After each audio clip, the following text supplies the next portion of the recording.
On May 1st, 2026, this particular year, we're going to celebrate Buddha Purnima along with Kurma Jayanti on the occasion of it being Vaishakh Purnima. Buddha Purnima and Kurma Jayanti both are usually and generally celebrated on Vaishakh Purnima every single year. So this year, as it falls on May 1st, 2026, it is going to be celebrated, they're going to be celebrated together. Buddha Purnima marks two different milestones, one being the birth anniversary of Lord Gautam Buddha and second being the enlightenment which is attained by Gautam Buddha on this particular day.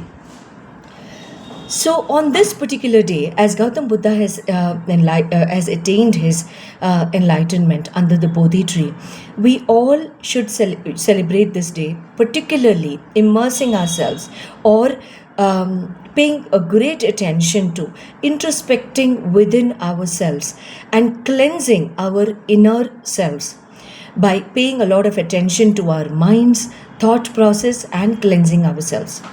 This way, we will be able to attain peace, greater levels of peace, greater levels of happiness. When peace is there, happiness is ultimately there. When happiness is there, a lot of prosperity is very, very inevitable. Don't you agree?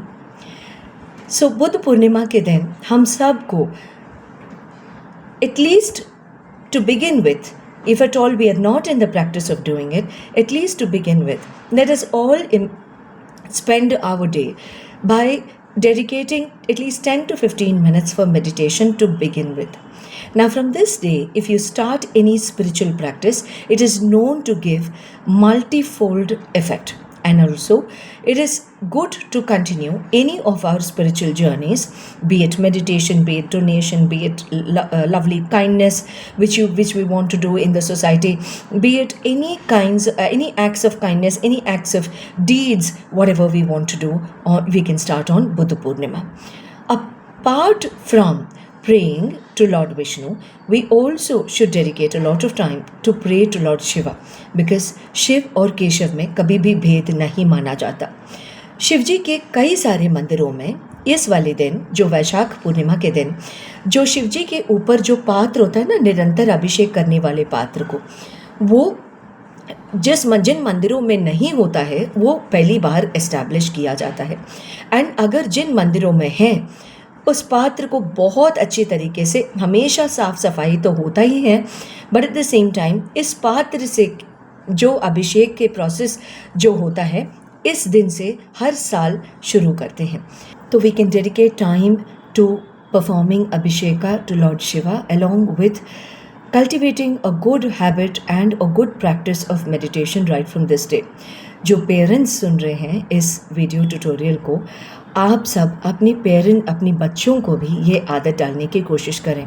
बच्चों के साथ meditation करवाना थोड़ा सा मुश्किल हो जाता है, लेकिन meditation is nothing but maintaining a focus on something. Say for example, to begin with, meditation जब टीच कर रहे हैं बच्चों को पहली बार, उनको एक जगह बिठाकर उनको कोई भी एक ऑब्जेक्ट के ऊपर ध्यान से देखने का आदत डालिए. चाहे वो 2 मिनट के ध्यान हो, चाहे वो 3 मिनट के ध्यान हो, बच्चों को ध्यान से, फोकस से, डिसिप्लिन से एक पर्टिकुलर ऑब्जेक्ट को, चाहे वो भगवान की मूर्ति हो, भगवान की पेंटिंग हो, चाहे कोई भी ऑब्जेक्ट हो जो शांति मन को प्रदान करे, जो शांति मन को दें और माइंड्स को दें, वो ऑब्जेक्ट के ऊपर फोकस रखकर देखने का आदत डालिए.